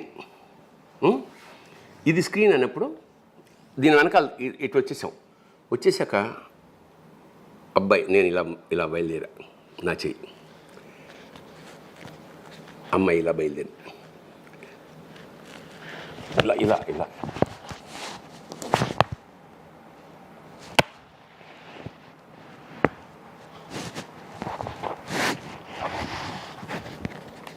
2 చేతులతోటి శృంగారం డిజైన్ చేసి చెప్పా, ఇట్లా ఉంటుంది. ఏమైనా ఇది క్లోజప్ పెట్టి కెమెరా కాదు కదా అన్నాడు సుందరం. ట్రై చేద్దాం, వెళ్ళి 2 చేతులు ఇలా పెట్టి ఇలా వెళ్ళి ఇలా వెళ్దాం. అలా వెళ్తున్నప్పుడు మళ్ళీ అమ్మాయిని పట్టుకుంటా సిగ్గుతూ. ఇదంతా అసలు థియేటర్లో దద్దరిల్లం కాదు, డబ్బులు వేశారు. అవును, నాకు గుర్తు, రంగస్థలం మీద డబ్బులు వేశారు. వెంటనే సెకండ్ ఇచ్చాడు, వండర్ఫుల్. ఇక అలాగే విజృంభణ. ఇంకా ఎక్కడికి వెళ్ళాం, కలకత్తా దాకా వెళ్ళిపోయాం. మొత్తం అన్ని చోట్ల దాదాపు 2 నెలల్లో మా ఇన్కమ్ 33,000 ఆ రోజుల్లో. 33,000. మేము ఈ మన అంటే ఖర్చు వెచ్చాలన్నీ అన్నీ పోను, వేలలో ప్రైజులు అన్నీ వాళ్ళే కదా, ఫుడ్ వాళ్ళే పెడతారు, రుమాలు ఇస్తే మా ట్యాక్సీలో వెళ్ళేవాళ్ళం మేము. ఒక మధ్యతరగతి లోయర్ మిడిల్ క్లాస్ నాటకం నుంచి సూపర్ హిట్. మేము పెడితే చాలామంది స్కూళ్ళకి ఇస్తారు కదా, స్కూళ్ళలో ఇచ్చేవారు కదా, మాకు పక్కకి పిలిచి మీకు లాడ్జ్లో బుక్ చేసాం సార్, సక్సెస్. స్టార్స్ అయిపోయారు మీరు. ఎంత స్టార్డమ్ అంటే మన నాకు బాగా మన చీరాల పరిషత్లో మాది 4వ నాటిక. కన్నిమళ్ళ కమలనాభుడు జడ్జి ఆయన వచ్చి భరణి మీరు 3వ నాటకం కనుక మీరు వేస్తే బళ్ళు కట్టుకొచ్చారు అందరూ ఊళ్ళ నుంచి, అందరూ వెళ్ళిపోతారు. మీది 6వ నాటిక, పొద్దున్న 4ంటికి వస్తుంది మీకు, మనీ నా రూమ్లో పడుకోండి అంటే మేము వెళ్ళి 3:30 లేచి స్నానాలు చేసి ఫ్రెష్గా 4:30కి ఎక్కి 5:30 దాకా ఉత్తమ ప్రదర్శన. కలకత్తా మేము వెళ్ళాం, కలకత్తా తెలుగు ఆంధ్ర మహాసభ. లాస్ట్ అది అయ్యాక మేము రావాలి. జలగ నాటకం, ఫక్తు కమ్యూనిస్టు ఎర్ర రంగు నాటకం, మొత్తం రెడ్ లైట్లతో అసలు బీభత్సంగా ఆడిస్తున్నారు. జనం ఉత్కంఠ, తప్పట్లో ఏళ్ళు. మేము డల్ అయిపోయాం. మనీ అమ్మ ఇదేంట్రా బాబు, మొత్తం ఏళ్ళు అసలు. ఆ నాటకం తర్వాత ఇంకో నాటకం, ఆ తర్వాత మా నాటకం లాస్ట్ది. మేము అందుకని పైగా మాకు గడ్డం లాల్చలేదు, జీరో, మేకప్ ఏం లేదు. సరే నాటకం అయిపోయింది. డైరెక్టర్ బయటకు వచ్చాడు. మొత్తం జనం మూగిపోతున్నారు వాడి చుట్టూ. సార్ ఏంటి సార్ ఇది, ఏంటి సార్ అంటే బెట్టోను జాయబ్ సేన అని నృత్యరత్నావళిని మిక్స్ చేశాను అని అంటున్నాడు. అప్పుడు నేను పీజీ డిప్లొమా చదువుతున్నాం, మాకు తెలుసు ఏమిటో బెట్రాల్ బట్ ఎవరో, ఎలినేషన్ థియరీ ఏమిటో. నృత్యరత్నావళి కాదు, నృత్యరత్నావళి జాయబ్ సేన అని, ఎగ్జాక్ట్లీ అది మాకు తెలుసు. ఎప్పుడైతే నృత్యరత్నావళి అన్నాడో దొరికాడు మాకు. వీడికి అంత హాఫ్ నాలెడ్జ్గా వీడు. సర్లే చూద్దాం, కట్ చేస్తే ఆ నాటకం. తర్వాత వేరే నాటకం మేము ప్రిపేర్ అయ్యి రెడీ అంటే వెళ్ళిపోయాం. మాకల్లా ఈ చేపలు పట్టుకునే వైర్ ఉంటుంది, అది స్కల్కి కట్టాలి ట్రాన్స్పరెంట్గా, అదొక్కటే కట్టడం. వైట్ కాషాయం ఆ గుడ్డలు చుట్టేసి పెట్టేసాం. అవును, ఆడా. ఉత్తమ ప్రదర్శన కుక్కరొకో, ఉత్తమ ద్వితీయ ప్రదర్శన జలగ, ఉత్తమ నటుడు కుక్కరొకో, ఉత్తమ దర్శకుడు కుక్కరొకో, ఉత్తమ రచన కుక్కరొకో, ఉత్తమ సహాయ నటుడు కుక్కరొకో. ఇంత వెండి కప్పు అసలు పిచ్చికిపోయింది. అయిపోయింది. వచ్చి మాకు ఈ లాడ్జిలాగా ఇస్తారు కదా స్కూల్ సేవ, స్కూల్లో కూర్చుని ఎంజాయ్ చేస్తున్నాం. ఇక్కడ వాడు సిగరెట్ కాలుస్తున్నాడు సుందరం. డ్రెస్ అయిపోయింది. మాట్లాడుతుంటే ఈ డైరెక్టర్ దూరంగా అటు పెడుతున్నాడు అన్నమాట. వీడు సముడు ఒక్క నిమిషం అన్నాడు. అప్పుడు ముందంతా మమ్మల్ని చాలా నా కొడుకులు అన్నట్టు చూశాడు కదా. వాడు ఆ రావడాన్ని నేను అబ్స్ట్రాక్ట్గా ఊహించుకుంటే ముక్కలుగా తెగిపోయి వచ్చి ఇక్కడికి వచ్చాడనమాట. ఎస్ బ్రదర్ అగ్గిపెట్టి ఉందా అని అడిగాడు. లేదు నాకు అలవాట్లేదు సార్. నేను వద్దు సుందు వద్దు ఏమన్నా అంటున్నాను నేను. వాడు ఏమనలే, అగ్గిపెట్టి ఉందా అన్నాడు. మళ్ళీ ముక్కలన్నీ అతుక్కుంటూ వాడు వెళ్ళిపోయాడు. అట్లా ఒక సంచలనం. ఇక ఇక్కడికి రాగానే మా వాళ్ళందరూ ఏడుపు. మీరే వెళ్తున్నారు, మీరే కొడుతున్నారు, మరి ఏం చేయండి, మీరేమో పరిస్థితి లేదు ఈసారి 11 మందిని పెట్టి గోగ్రహణం, హిమబిందు. ఇంకా అక్కడ చిన్న విషయం. ఇంకా ఎక్కడికి వెళ్ళినా అసలు రేంజ్ వేరే. చెన్నమల్లేశ్వర అమలాపురం పరిషత్. ఇప్పుడు అది కూడా ఎప్పుడు సెకండ్ ప్రైజే వస్తుంది. 4-5 ప్రదర్శనలు వేసిన. భోజనం చేస్తున్నాను, అందులో డైలాగ్ అంటే అమ్మ మమ్మల్ని క్షమించు. చివరికి ఆ అమ్మాయి హింస పెడుతుంటే ఆ గోగ్రహణం అనే పేరు ఏమిటంటే ఒక స్త్రీ యొక్క మొత్తం పరిణామక్రమం. అదే లాస్ట్కి అమ్మ సూత్రుదా అంటాడు, అమ్మ మమ్మల్ని క్షమించు తల్లి, మీకు ఏమాత్రం చేయుతున్న మా జాతి నపుంసకత్వాన్ని క్షమించు, ఇట్లా ఏదో డైలాగు. భోజనం చేస్తున్నప్పుడు టక్కన ఒకటి వెలిగింది. ఇప్పుడు దాకా క్షమించు అంటున్నాం కదా, క్షమించకు అంటే ఎట్లా ఉంటుంది అని ఎర్ర శాలువ తీసి గో మీద వేసి, అమ్మా మమ్మల్ని క్షమించకు, నీకేమాత్రం చేయూతనివ్వలేని మా జాతి నపుంసకత్వాన్ని క్షమించకు అని ముందు ఉండేది. క్షమించకు అనగానే అసలు అయ్యగిరి నందిని అది సింహ చింపేస్తా. ఉత్తమ ప్రదర్శన, ఉత్తమ నటి అది హిమబిందు. హిమబిందు ఎందుకంటే అప్పటికి వైజాగ్ విజయలక్ష్మి నాటకాల వరకు సావిత్రి. అవును, రైనింగ్ సుప్రీం ఒకటే. అసలు ఆవిడ వస్తే మిగతా వాళ్ళందరూ డైలాగ్ కూడా అంత అద్భుతంగా చెప్తున్నాడు. విజయలక్ష్మి మీద ఉత్తమ ప్రదర్శన, హిమబిందు బెస్ట్ యాక్ట్రెస్. అసలు దానికి జ్వరం, ఏడుపులు 104 వచ్చేసింది ఇంకా ఆ ప్రైజ్ అందుకున్నాక. అంటే అసలు చంద్రయాన్ అంతే. అదే ఆ రంగంలో ఉన్న వాళ్ళకి ఆ వాల్యూ తెలుస్తుంది. విజయలక్ష్మి మీద కొట్టేశారు అనేటప్పటికి ఇది అవుట్. అట్లా ఒక ఒక ఒక సామ్రాజ్యం. ఎక్స్పెరిమెంటల్ థియేటర్లో మీరు ఆ రోజున పేపర్లోనే మీ గురించి రాస్తున్నారు. ఇప్పుడు అంటే ఇప్పుడులాగా మనకి టెలివిజన్ మీడియా గట్రా ఆ రోజు లేవు కాబట్టి సరిపోయింది. కానీ ఇక్కడి నుంచి సినిమాల్లోకి రావడం అన్నదే బేసిక్గా. నేను రాసిన చలిచలగుర్రం కామెడీ నాటకం చూసి ఓ ప్రొడ్యూసర్ దామరాజు హనుమంతరావు గారు నన్ను కంచుగా వచ్చిన సినిమాకి తీసుకెళ్ళాడు. ఆ టైంలోనే మనం కోడంబంగ బ్రిడ్జ్ దగ్గర ఒకసారి కలిసాం. సరే, ఇంత చేస్తే కంచుగా వచ్చామంటే ఎంటర్ ది డ్రాగన్. ఈ ఎంటర్ ది డైలాగ్ ఇలా ఉంటాయి సార్, కొట్టుకోవడమే కదా అన్న. లేదండి సంవత్సరం అది నాకు పైగా నచ్చలా. హిపోక్రసీ, ఈ మాటలు దండం పెడతాను వచ్చేసా. అవును, ఇక్కడ మీరు యథేచ్ఛగా స్వేచ్ఛా ప్రపంచంలో మీకు కావాల్సింది మీరు రాసుకుని, పైగా ఇక్కడేం కోట్లు పట్ల 5,000 అందులో 3 కొట్టాడు. ఇంకెందుకు అక్కడ వచ్చేసా. మళ్ళా నేను పట్నం పిల్ల పల్లెటూరు చిన్నవాడు మౌళి గారి సినిమా మళ్ళీ వెళ్ళా. మళ్ళా వచ్చేసా. మళ్ళీ వెళ్ళినప్పుడు వంశీ గారిని పరిచయం చేశాడు రాళ్ళపల్లి గారు. అక్కడ ఎట్లా అంటే ఆయన ఇక్కడ ప్రసాద్ ల్యాబ్ వాళ్ళ ఇంటి పక్కన శాలిగ్రామంలో ఉంటే మా ప్రసాద్ ల్యాబ్కి వెళ్ళి ఇలా కిటికీ ఓపెన్ చేస్తే చిన్న మూవీయోలా అని ఉండేవి కదా అప్పట్లో. అవును, గోపమ్మ చేతిలో గోరు ముద్ద వస్తుంది చూసాం.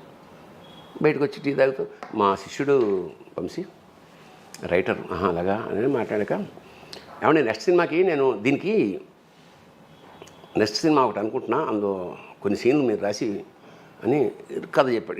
ఇట్లా ఉంటుంది, కామెడీగా రాయాలి మీరు, నేను ఇక్కడే ఉంటాను 1 వీక్ వరకు, మీరు ఎప్పుడైనా రావచ్చు అని చెప్పి పంపించాడు. మనకి విపరీతమైన ఆకలి. ఎట్లా ఇండస్ట్రీకి వెళ్ళాలి, ఊరికి ఆషామాషిగా రాలేదు కదా. మనకి ఇంకేం రావిదే. అంతే, పొద్దున 11 గంటలకు వెళ్ళిన నేను సాయంత్రం కల్లా 7 సీన్లు రాసి తీసుకొచ్చేసాడు. ఆయన టైంకి బయటకు వచ్చే టైంకి నేను రెడీగా ఉన్నాను. ఏమన్నా డౌట్స్ అన్నాడు. లేదు సార్ రాసేసారా అప్పుడే అయితే విపరీతంగా నవ్వాడు. నాకు దొరికేశాడు రైటర్, నెక్స్ట్ సినిమా మీదే అన్నాడు. అది లేడీస్ టైలర్. ఇంకా వెనక్కి చూసుకోలేదు. లేడీస్ టైలర్ తర్వాత మళ్ళీ మీ ట్రావెల్ వంశీ కనకమహాలక్ష్మి రికార్డింగ్. కనకమహాలక్ష్మి అదే అని ఒక 6 సినిమా. లాయర్ సుహాసిని. అవును, అంటే మీరు లింగబాబు లవ్ స్టోరీ అదే మన స్రవంతి రవికిషోర్. అవును, ఇప్పుడు మన చెట్టుకింద పీటర్లో పాత సామాన్లు కొంటాం. కరెక్ట్. ఆయన వంశీ మీరు లేడీస్ టైలర్ మళ్ళీ తీయాలనుకున్నారు ఏదో అప్పుడు విన్నాం కదా. ఫ్యాషన్ డిజైనర్ అనుకున్నాం. అది అయిపోలేదు. స్క్రిప్ట్ అయితే రాశాను కానీ అది వర్కౌట్ అవ్వాల. ఓకే, అక్కడి నుంచి నాకు పినిశెట్టి రవిరాజా, కోనసీమ కుర్రాడు, శివ మేజర్ బ్రేక్ త్రూ ఏమో మీకు కదా. నాకు లేడీస్ టైలర్ తోటే బిజీ అయిపోయాను. ఇది నీకు ఒక స్థాయి పెంచేసింది సినిమా. అదే లేడీస్ టైలర్ స్థాయి పెంచేసింది. శివతో మీరు బాగా బిజీ అయ్యారా? రెమ్యునరేషన్లు పెరిగినాయా? బాగుంది. శివతో ఒక ప్రత్యేకమైన గుర్తు వచ్చింది. యమలీల సినిమాతోటి ఇంకా కట్ చేస్తే 26 సినిమాలు చేసావు ఏడాదిలో. అబ్బా, అంటే మానవాతీతం అనుకో. పొద్దున్న సాయంత్రం నిద్రపోతే చాలనుకునేవాడు. అలాంటి స్థితి యమలీల కృష్ణారెడ్డి గారి. ఇంకా పరమ దుర్మార్గమైన పేరు ఈవి సత్యనారాయణ గారిది, కృష్ణారెడ్డి బ్రహ్మాండమైన వేషాలు అన్నమాట. ఇక్కడ అసలు ఐ ఎంజాయిడ్ ద క్యారెక్టరైజేషన్స్ విపరీతంగా. యమలీల ఓ ఏడాది పాటు ఊపేసింది. డిసైడ్ చేస్తా, అవును నాకు బిల్లి చెల్లి దానికి గల్లీలో అలా ప్రవాహం. దాన్ని ఇప్పటికీ మాట్లాడుకుంటారు తెలుసా, నా చెల్లికి పెళ్ళి కావాలి మళ్ళీ అలా. అక్కడి నుంచి అందరు బివి వినాయకు, పూరి జగన్నాథ్, అందరు డైరెక్టర్స్తో వచ్చేసి రాఘవేంద్రరావు గారు నాకు చాలా పరమాత్మీయమైన ఆయన. నారి నడమ మురారితో అతిలోక సుందర్, జగదేకుడు అతిలోక సుందర్తో ప్రారంభమైన మా ప్రయాణం ఇవాళ వరకు కొనసాగుతుంది. రాఘవేంద్రరావు గారు చాలా ఆత్మీయ, చాలా గౌరవం, చాలా ఇష్టం, చాలా ప్రేమ. అవును, మీ ఇద్దరు అలాగే మా అమ్మ అది చాలా ఇష్టం ఆయనకి. సో ఇక అలా బేసిక్గా మీరు ఈ సినిమా కెరీర్లోకి వచ్చిన తర్వాత అంటే నార్మల్గా ఏ మనిషికైనా ఒక విజయ తీరాలకు చేరుకున్న తర్వాత వెనక్కి గనక తిరిగి చూస్తే అందులో కొన్ని చేదు అనుభవాలు, కొన్ని మధుర అనుభూతులు, ఇవన్నీ కామన్ కదా. అంటే మీలాంటి వెటరన్ ఏదైనా చెప్పినప్పుడు అవి వాళ్ళకు ఒక టెక్స్ట్ లాగా పనికొస్తాయి. అసలు మీకు అలాంటి బెటర్ ఎక్స్పీరియన్సెస్ ఏమైనా ఉన్నాయా ఇండస్ట్రీలో? ఉన్నాయి. ఎలాగంటే బికాజ్ యూర్ జావియల్ మ్యాన్ బేసిక్గా. ఎలా ఉంటుందంటే సక్సెస్, ఫెయిల్యూరు, సక్సెస్ నుంచి కొంచెం తగ్గినా ఆ పక్కకు తోసేసే నేచర్ ఉంది ఇండస్ట్రీకి. అవును, 10 సినిమాలు సక్సెస్ అయినంత మాత్రాన 11వది అలాగే ఉండాలని లేదు. అవును. మన క్రాంతి కుమార్ గారు నాకు బాగా ఆత్మీయుడు అప్పట్లో. సరే మొత్తానికి పరిచయం అయింది, నాతో ట్రావెల్ చేశాడు. శారదాంబ సినిమాకి నేను రైటర్ని, ఆల్మోస్ట్ కో డైరెక్టర్ని కూడా. అయితే ఆ సినిమా శారద గారు చాలా మంచి వేషం, నాది బేబీరావు అని పరమ కిరాతకమైన వేషం అది. అంతా ఇంత కదా. అంటే ఫస్ట్ ఇంట్రడక్షనే ఓ స్టూడెంట్ నేను, ఫస్ట్ షాట్ నాదేం చేశా అంటే అమ్మాయిలు ముందు కూర్చుంటే ఓ అమ్మాయి జడ కత్తిరిస్తా అని. బేబీరావు అసలు ఊహించనంత క్రూరుడు పాత్ర అది. అలాగా క్రాంతి కుమార్ది అయిపోయింది. చాలాసార్లు ట్రావెల్ చేసాం, అయిపోయింది. నేనేవో సినిమాలు రాసుకుంటున్నా, ఆయన తీయట్లేదు. సడన్గా ఓ సినిమా అనౌన్స్ చేశాడు. అనౌన్స్ చేసి కథ అంతా డిస్కస్ చేశాడు నాతోటే. నాది మెయిన్ విలన్. ఆ తర్వాత 2-3 నెలలు గ్యాప్ వచ్చింది. నేను హైదరాబాద్కి వచ్చా, అన్నపూర్ణ స్టూడియోలో ఓపెనింగ్. నేను మామూలుగా కంపెనీ కారు రాలేదు, నా ఫ్రెండ్ కారు అలా వచ్చాను అనుకున్నాను. అంటే ఉత్సాహం, అందరూ ఇంట్రడక్షన్ ఇక్కడ హైదరాబాద్, అప్పటికి చెన్నైలోనే ఉన్నా కదా. అవును. ఇంకా వచ్చి దిగి వెళ్తుంటే కేఎస్ రామారావు గారు కలిశారు. ఎండు భాని గారు, సార్ ఇది ఓపెనింగ్ క్రాంతి గారిదండి, నేను మెయిన్ విలన్ సార్. అవునా, ఒక్క నిమిషం రండి, నాకు తెలిసి మీరు కాదు సార్, ఎవరు వేరే నాట విలన్. అవునా, ఇంక నేను అక్కడికి వెళ్ళాలా వద్దా నాకు అర్థమైపోయింది. అక్కడ నెక్స్ట్ ప్రెస్ మీట్ ఉంటుంది కదా, అవును, అది ఎట్లా అవాయిడ్ చేయాలి. వెళ్ళి క్రాంతి గారిని కూడా కలవకుండా నమస్కారం పెట్టుకుని ఇక అది సినిమా ఏమైనా నాకు తెలియదు. అదే ఇది బిట్టర్ ఎక్స్పీరియన్స్. అద్భుతమైన సువర్ణావకాశం ఇలా ఇలా తింటుండగా వెళ్ళిపోయినది ఏమిటంటే, ఇక్కడ దయామేడ్ అని మన విజయచంద్ర సినిమాలో నేను పాత్ర చేస్తున్నాను. అప్పటికి అక్కడి నుంచి ఇక్కడికి వచ్చా వేషం వేయడానికి. మహర్షి నా శిష్యుడు జనార్దన్ మహర్షి. ఈ ఫోన్లు కదా, రాత్రి మామూలు ఈ ఫోన్లు కదా, హోటల్ రూమ్కి వచ్చాకే ఫోన్. ఇంటికి అక్కడ గవర్నమెంట్ ఇంట్లో ఉండేవాడు నేను. Phone, land phone. Sir Mani Ratnam గారి కారు బండి పంపించారు సార్, మీరు మళ్ళీ రమ్మని. అదే రోజు నేను బయలుదేరా. మరి ఇప్పుడు ఎట్లయా, ఇవాళ 2 రోజులు పడుతుంది. సరే సార్ చెప్తాను. మళ్ళా 3 సార్ మళ్ళా ఫోన్ చేశారు సార్. అంటే ఇంకా 3వ రోజు మళ్ళా ఫోన్ చేశారు సార్. ఏం చేస్తామే మరి, మనం ఫోన్ చేసి మాట్లాడుతూ అంత సీన్ లేదు కదా మనకి. మణిరత్నం గారితో సార్ నేను వస్తానని చెప్పలేను కదా. నేను 4th డే మొత్తానికి వెళ్ళి ఇంటికి వెళ్ళా. ఇంటికెళ్ళినా ఫోన్ చేసాడు, మొత్తానికి కారు వచ్చింది. వెళ్ళా. మణిరత్నం గారు నాకు అప్పటికే పరిచయం, ఎందుకంటే సుహాసిని గారితో చాలా సినిమాలు చేశా. సుహాసిని గారి ఇంట్లో మణిరత్నం గారి ఆఫీసు అసలు చెన్నైలో, అది మా ఆఫీసు. అప్పుడు అందులోనే మన 7th మూవీస్ ఆఫీసు. అప్పుడప్పుడు మణిరత్నం వస్తుండేవాడు. సరే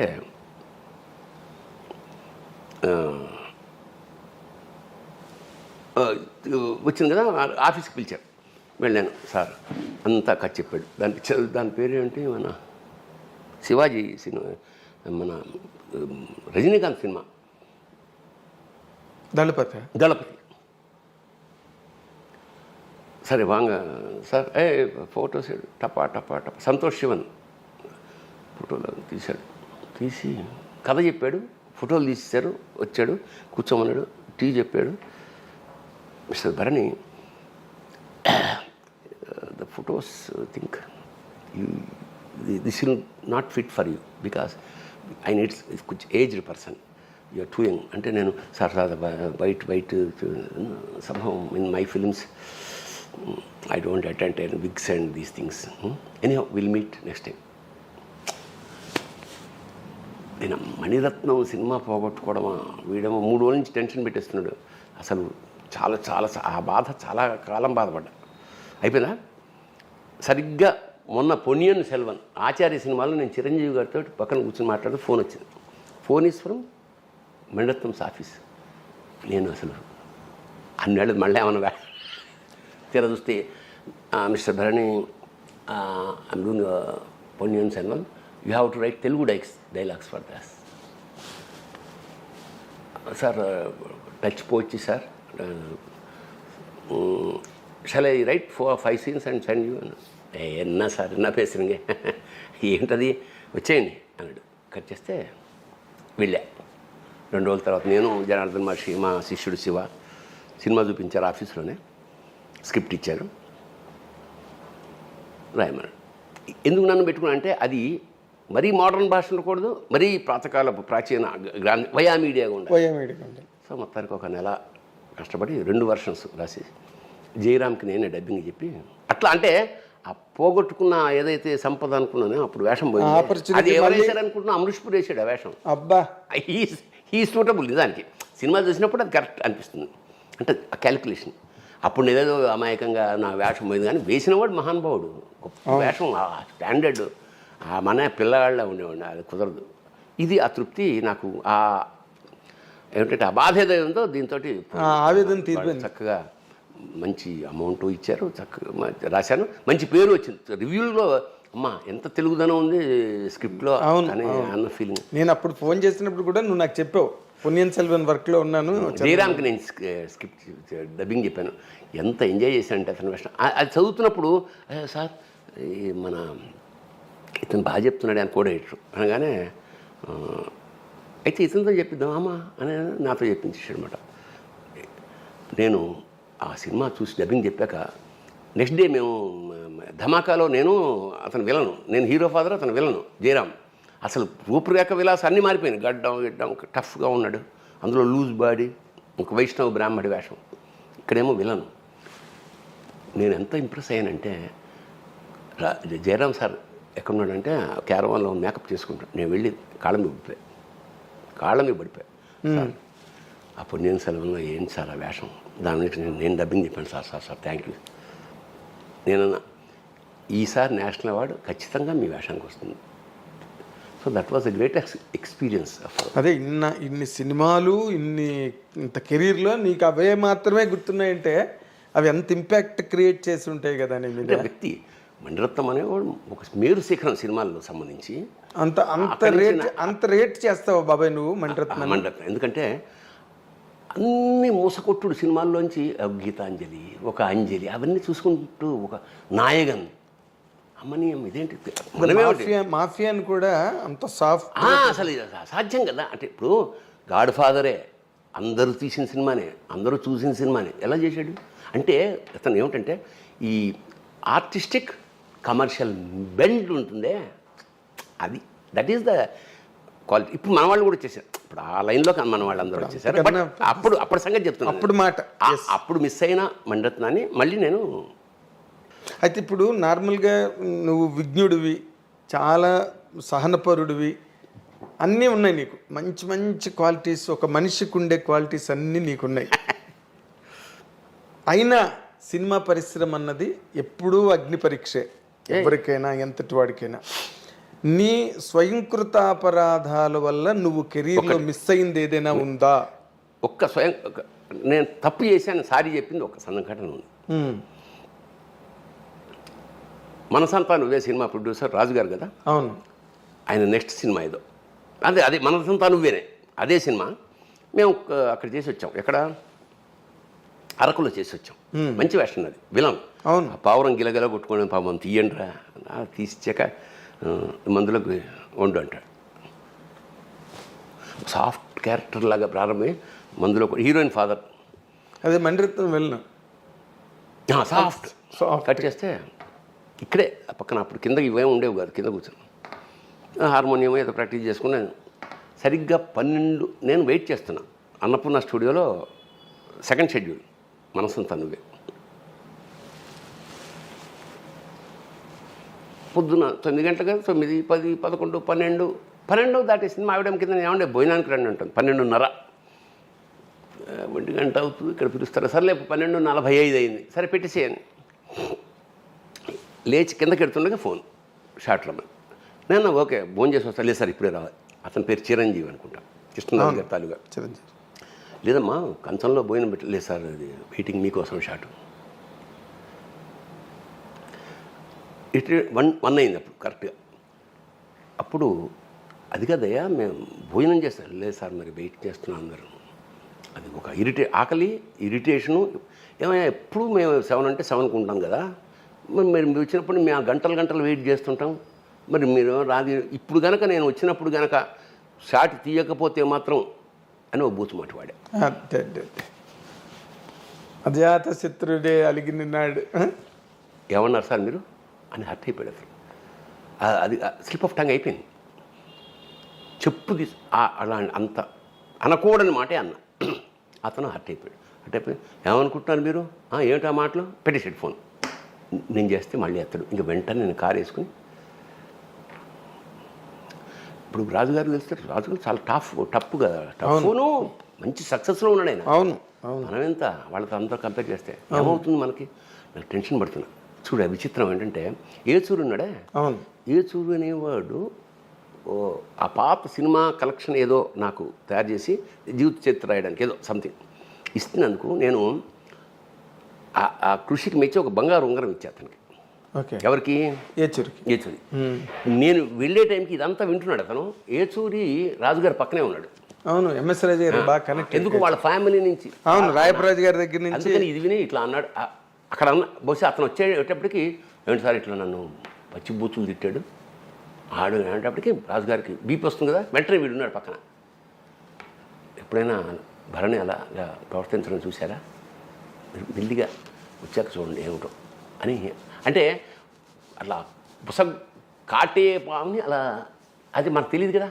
ఎప్పుడో చేసిన ఉపకారం కానీ ఒక సత్కారం కానీ ఎలా ఉపయోగపడింది చూడు. అతన్ని సాఫ్ట్ చేసాడు. నేను వెళ్ళాను మామూలుగా. వెళ్ళాక నేను అతన్ని సారీ చెప్పాను. నేను ఐఎమ్ సో సారీ, నేను ఎప్పుడు ఇట్లా